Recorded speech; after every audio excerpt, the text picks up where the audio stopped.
Sabbath. I finished the Book of Mormon today. This is not the first time I've read it. The first time I read it through was in 1995 when I was still 12.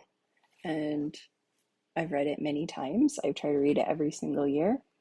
I recommend everyone else do that. I definitely do follow along with the Sunday school lessons and read through the Bible. Old Testament is rough. Last year, oh my goodness, it just made me want to read the Book of Mormon. So I have no shame in saying I definitely have read the Book of Mormon a lot more than the Bible, and I don't care if that makes other people mad.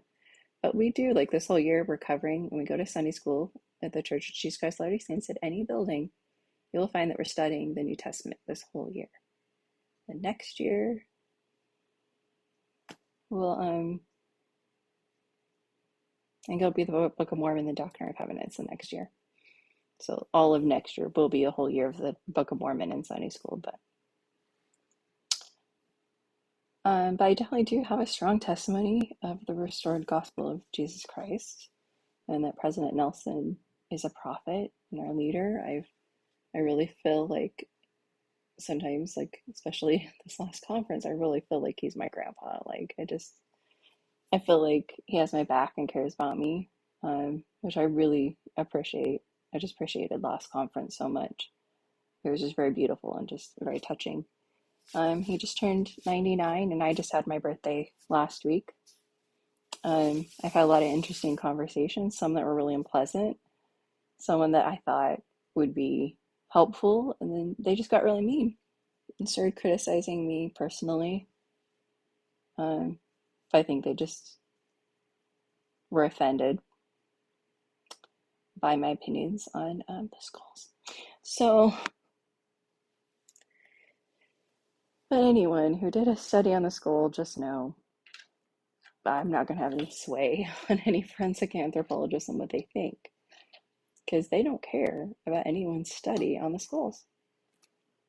I think they'll respect people that pulled the history into it. And I agree with the 6 doctors, but they would all, according to their techniques and what they agree with, that photos of skulls are unacceptable to try to correlate with a photo of a person because there's so much photo distortion. But they did analyze the photo of the death mask, and I think it is still legitimate, but especially since we do know how they both died, and we know the 2 skulls are either one of 2 people. The math isn't that hard. But unfortunately, just some people have used photoanthropometry are just still angry that I think I make sense, so then they feel threatened and have to put me down or call me a bad artist or something. Like, oh yeah, give me a break. I just barely started. I did a video of my painting and it wasn't done. And I've just gotten back into it. I haven't painted in like 8 years because roommates are just terrible. I just haven't had good luck with nice roommates. I haven't had any that were like, oh, well, go ahead and sing. Go ahead and paint. Like, you just don't have freedom. You have to follow the rules of, especially when someone owns a house or whatever. It's just suffocating when you have to follow every single rule and you're just like, oh, get me out of here. So but when you're all equally in a contract, like I would never move in with someone that like owns, I don't want to ever live with someone that just owns that house because it's just unpleasant. Like nothing's equal. You kind of need to have some freedom and some space. Or if you're all on a contract, you can all just vote, okay, we're all, what do you think? I think this. But if it's your house, I lived with a woman not super recently, but not that long ago, having just had on my birthday. They didn't help me celebrate my birthday at all. And I remember I just walked in the kitchen and was just throwing something away. And I was always afraid to even go in the kitchen for almost 2 years to even cook. And it was just things like this that were very common. But it was like on my birthday. Just like, oh, don't throw that away in the trash. I just took the trash out. Walk out to the trash outside and just yelling at me. But it was her house. I was always on edge. She was mad about it, just complaining. I know she tried for like a week or 2 to be really just open and nice and, oh, you can do whatever. I am very clean. I want you to be. I'm like, oh, I can be very, very. And I think Sounds trite, but I think I was the cleanest person there. I would always clean up after myself. But when she saw I wasn't eating and I was buying food and just going, not even going in the kitchen, she just looked at me and went, "Oh, good. Then the kitchen isn't going to be dirty." And I'm just like, oh my gosh, I can't even afford to be going out to eat. And I got really fat. But I've never been thanks to that person. Because when I cook healthy. And even when you think you're getting something healthy from fast food, it usually has a lot of soy. Soy increases your hormones and just screws you over. So, but I'm grateful for the Book of Mormon. And there's a lot of really not nice people in this world. And if they only knew, if people only knew how their words affect others, and I apologize to Curtis that it probably wasn't necessary for me to title my video as Six Doctors Disagree with Curtis. I could have just said various people's opinions or something, but I don't really want to change the title now. But um, so we went on the attack, and I was like, well, I did title a video that said Six Doctors Disagree with Curtis Weber, and I put his name there. Obviously, he's going to find me, find my page. I didn't know he would ever see it or care, but I've been talking to the descendants of Joseph Smith, and they knew him and were telling me last summer, we're going to get him. He's the best we have. And I'm like, you have people that are better, and I don't know. I don't know anything. I really am in the dark about anything that happened. There's a lot of things I have theories, and I know it can't be confirmed because of how some people transact business. But I think some people thought I knew a bunch of stuff that happened this summer. I'm like, no. And then when someone was very rude to me, someone was like, well, I can't tell you really, but something kind of like this maybe happened. It just, but they still couldn't tell me legally, right? Like, oh my gosh. So this whole summer has really been a lot of things that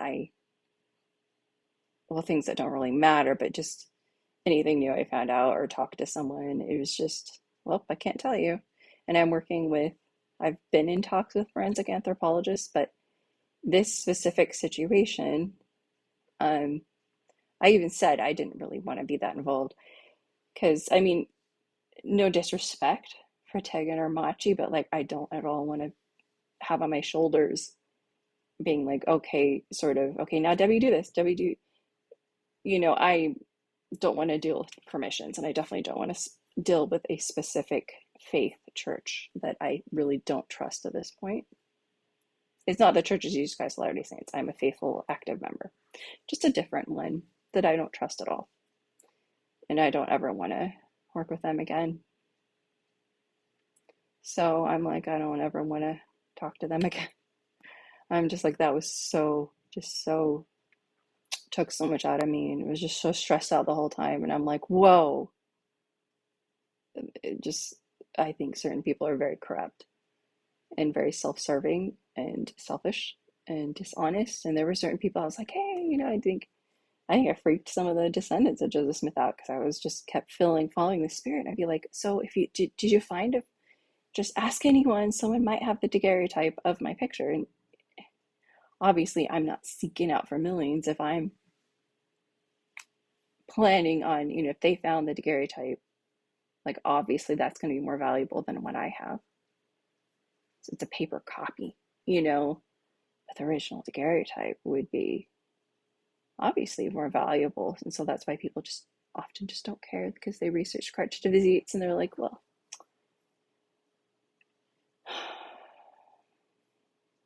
but yeah, you can go here and see the report on historical evidence and see that Gowan Weaver thinks that it was a copy of a daguerreotype.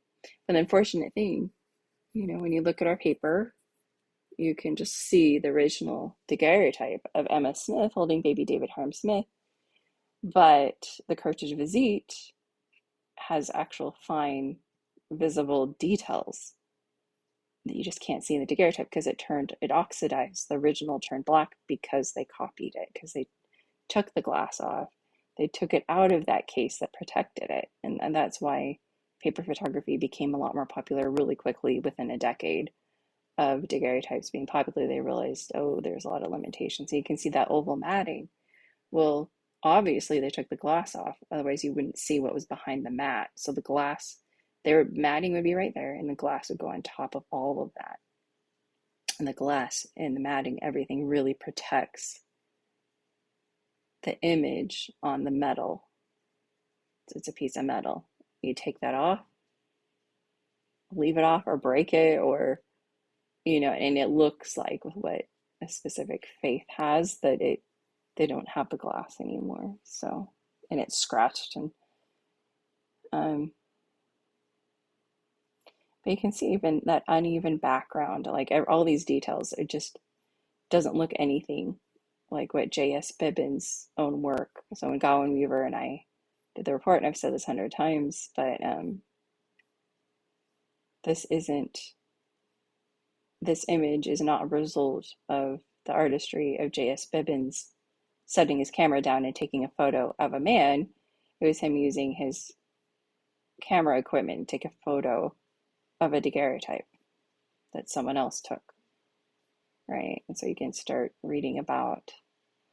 But here's J.S. Bibbins' work. You see his studio is, by this point, it's the 1860s, and the techniques and everything are really, like, it's even lighting. So they had a lot of techniques. You watch my other recent video about lighting, and I'd been, I guess I was too lazy to really try to find any books on that, but that was something Gowan Weaver kept talking about. Like, well, what was the lighting? Where was J.S. Bibbins' studio? How did he have his lighting set up? And I'm like, it's like turned into a ghost town. And they sort of describe, they don't even give like a specific address, I think, for Lucian Foster's studio. It's like so many rods from something. And I really tried to figure it out. And I tried contacting Gowan Weaver, and he didn't really care. Anyway, but J.S. Bibbins took my picture. Mine says photographic artist. These ones say photographer. They have the stamp. So it was 1864. So there's, in the middle of the Civil War, there was a specific tax, because the government needed some more money. So it ended in August 1866. So my picture had to have been printed after August. So it's after this, probably after this was taken. But you can see even there's a little bit of side lighting, but it's so clear. You can see a lot of fine detail. He was a good photographer and had a good camera. But when you take a photo of a daguerreotype, it just turns out like this, especially if it's a daguerreotype of a daguerreotype. So that was theorized, so that they would have, when you do that, it puts it in the correct perspective. So people did that a lot. If they wanted to, they'd pay more money to do a daguerreotype of a daguerreotype to have it in the correct perspective, so that you could see how that person looked when you actually look at them in person. And so I did a little bit of research today. You can find Kendall County Archives of Elmer Dixon. He is a genealogist, so he really just found newspapers and typed all this stuff out. But then I found this book. I did research Bibbins and everything, but I'll just show you the title page. It verifies basically everything I'd found on here. And if you go to my page about historical evidence, you can read about Elisha Bibbins and Mark Staker's study on, he was like really long because he's a historian. So it's his job. He knows how to go through all the records. So everything having to do with the Hale family. So Emma's maiden name is Hale, Emma Hale Smith from Susquehanna. So Joseph Smith was working with his father, and met Emma, got to know the Hale family. But when she was a little girl, around 1814, maybe almost 10 years, or 1812, I guess, is when J.S. Bibbins, Elisha Bibbins, J.S. Bibbins' father, Elisha Bibbins, was there. And then even in Mark Staker's own paperwork, you can just look at it. He says, by 1814, it was a different circuit rider. So Elisha Bibbins, the father of the man who was the photographer taking all these pictures, knew Emma Smith, knew her father. And so anyway, we go through this. I have not read through this yet. I have a lot of sources. This is what's great about our day and age, is there's so many books, old books. This is History of Kendall County, printed by Reverend E.W. Hicks. So I was a religious man. So there's a little unkind things about Mormons. I couldn't really find anything about, it's probably in here because some things you can find in here that are in here and some things you can't. It's not perfect, but it's still pretty good. So I did research the Bibbins, and so here's printed around 1877, right? So Joseph Smith III and J.S. Bibbins were still alive and kicking and living in Kendall County. So Plano, Kendall County, Illinois. Obviously, it was in Kendall County. It was in the township of, you can come where you can look at the top right here, even I explain it.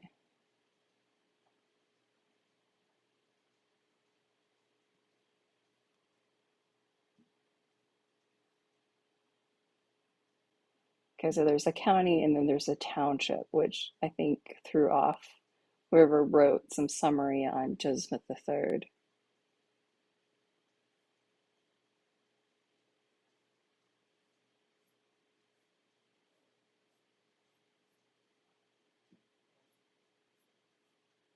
Where did I write about the townships? That's really terrible. I can't remember. I'm just really tired and have brain fog right now. It's right here. It was more towards the top. So Little Rock Township included Plano. And then, so when you're looking at census records, it'll say Little Rock. And so someone said on the Joseph Smith papers that Joseph Smith III moved to Little Rock from Plano to Little Rock, and then he moved back to Plano. He didn't.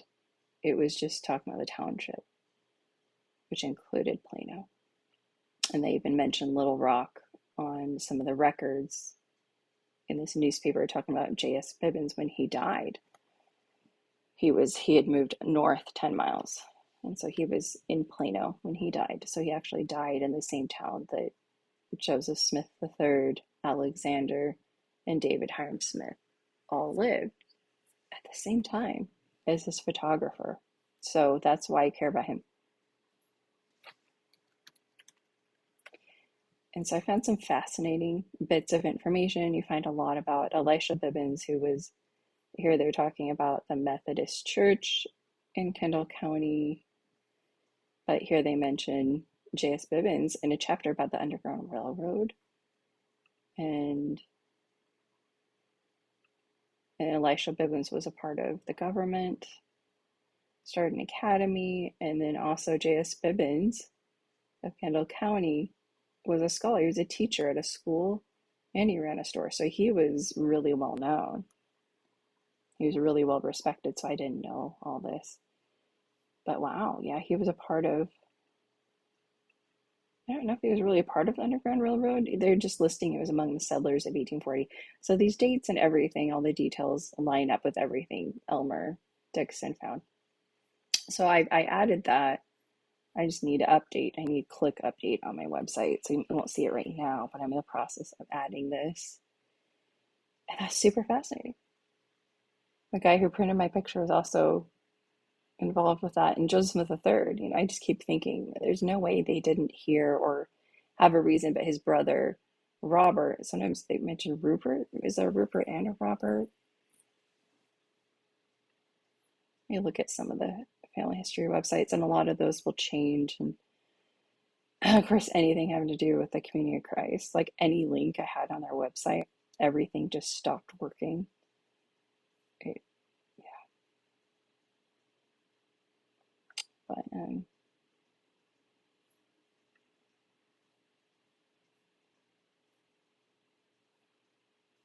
right here I'm talking about the letters. Emma was planning to go to Plano in August 1860, but she went there in 1869 for sure, though, with David Hiram. And you can see that from Mission to Madness. They mention on page 87 that her and David Hiram did go, and they had to cut through Newark to get there. And in my mind, I just getting this vision of J.S. Bibbins having like a photo car, because Emma keeps writing about a photo car. And they would have like the name of their studio, and Newark was a smaller town and Plano was a bigger town. And the fact that he died there, obviously he went there a lot, and his post office was 10 miles away in Bristol. well, it was more than 10 miles. It was farther away than Plano. So obviously he was going through Plano to get to his mail. And then Emma, anytime she visited, which she did at least 2 times, I'm sure she did it more probably, but by 1869 she went with David Hiram because he was like 25 and still living at home and not married yet.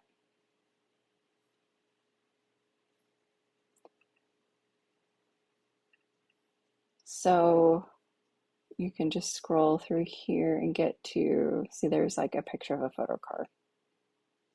It's like melon, so it could have said like J.S. Bibbins. She went like, did you know Elisha Bibbins? And maybe she already knew the guy who helped convert her whole family to religion in general. Her father, Isaac, did not support organized religion. And so I think she was monumental in the early church and the restoration and everything.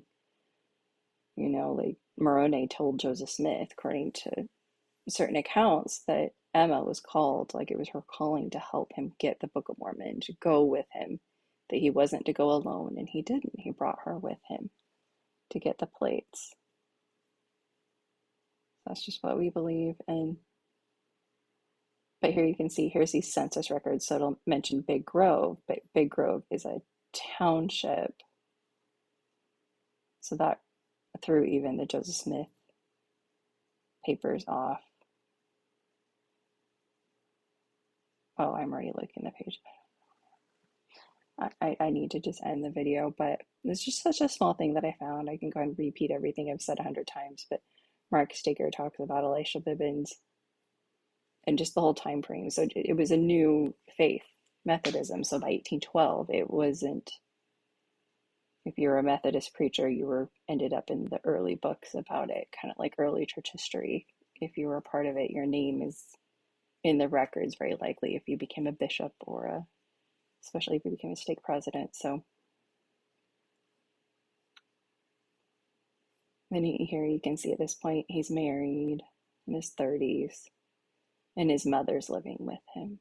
And he's an artist by 1860 because his father had passed away in 1859, just the year before, visiting. He was a member of the Wyoming Conference, and so the Wyoming Conference was a part of the sources that Mark Staker used when he was writing about Elisha Bibbins. And even the family records for this Elisha Bibbins matches, they go into physical descriptions of what he looked like with a big nose and these eyes and had a sense of humor and yeah. He was just a really good preacher, I guess, for the Methodist Church. But, there's just so much. That's why there's so much information on my website, that there's just so many things that are evidence of this being Joseph Smith. But it clearly, I think Lucy and Foster had a very makeshift background.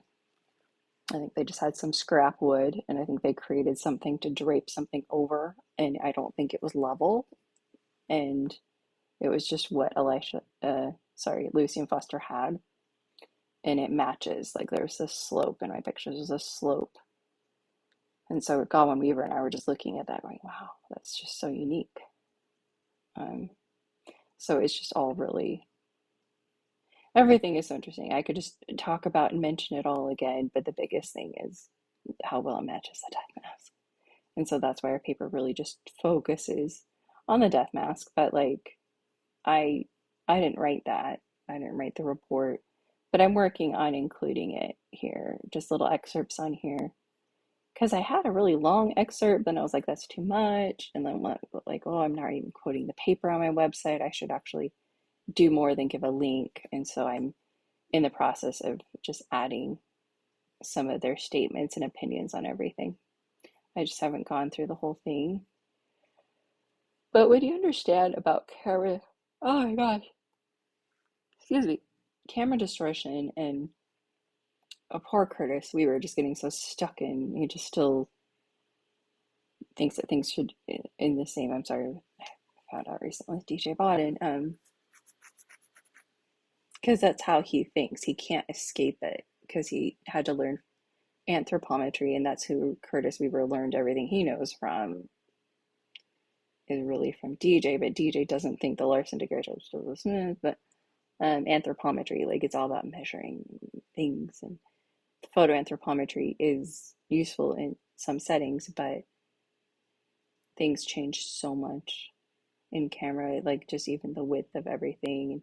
So photos of skulls, all of these hands, I did talk to, I've started working with some other forensic anthropologists, but I'm not having, and I said I didn't want to have a big hand on it. Like, I don't want to, again, like I was very involved, obviously, in our paper. But this other one would not include just me, and it wouldn't have to get permission from just me. And I don't know what's happening with it, but I'm like, this is your thing. Here's all the people I've talked to. You can get permissions from these people, and then whatever they decide is what they decide. I'm not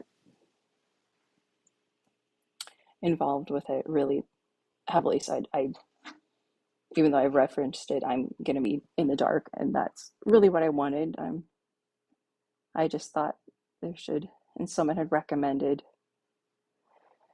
that someone should work on some things and have to be vague, and it's just been hard to make any real interesting or fascinating content, because most things that I've been told, or there was a specific person texting me telling me all this stuff. Like, if I was a jerk, I would have, like, hey, look at these texts. I'm not going to do that.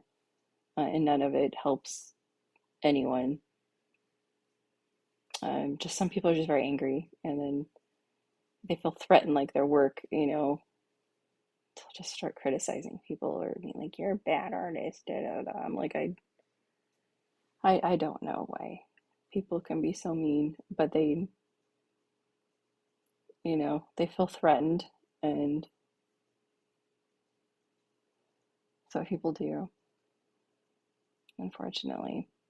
But you can just see when you watch this video, verified photos of the same person. If I do my sketch technique en masse where you move it, you can see the dimensions are totally different from just the slightest angle change, this and that. And that's what they say in that 2111 paper. So if you're trying to do photoanthropometry and figure out the exact dimensions of someone's face, it just changes too much. That actual technique has been found to not be accurate, if that makes sense. I've talked about that before. That upsets a lot of people, and it's very clear in the communications, early communications, especially with Curtis, that's what he was trying to do. But photos of skulls, like those 6 doctors actually went off of more, like, why in our paper did they go into this long categorization?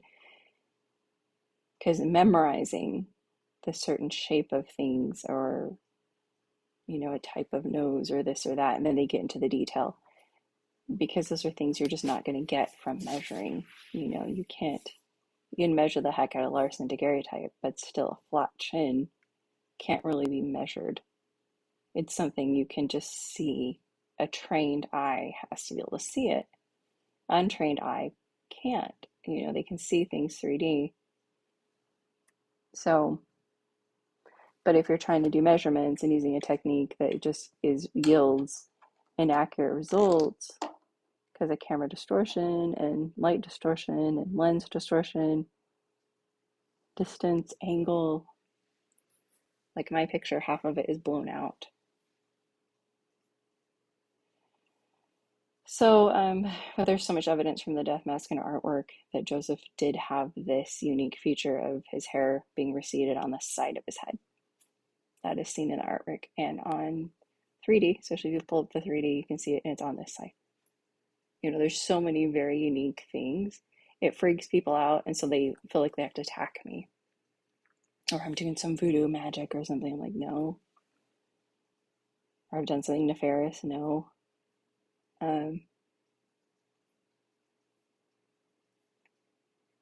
Yeah, but yeah, I would have loved to have had an entire page written about just the eyebrows in that paper. They didn't, about just this eyebrow. They talked about that one. I'm like, but look at this eyebrow. goes that way, and then it goes down right there. Then you got this, and it comes up higher. And then you got this angle, you got that angle. And the eyebrow hairs go like that. And then in the painting, it's Joseph's right eyebrow that goes like that, but it's his left eyebrow that when you squint, just squint and look at this, it goes up like that, you know? And you see that right there.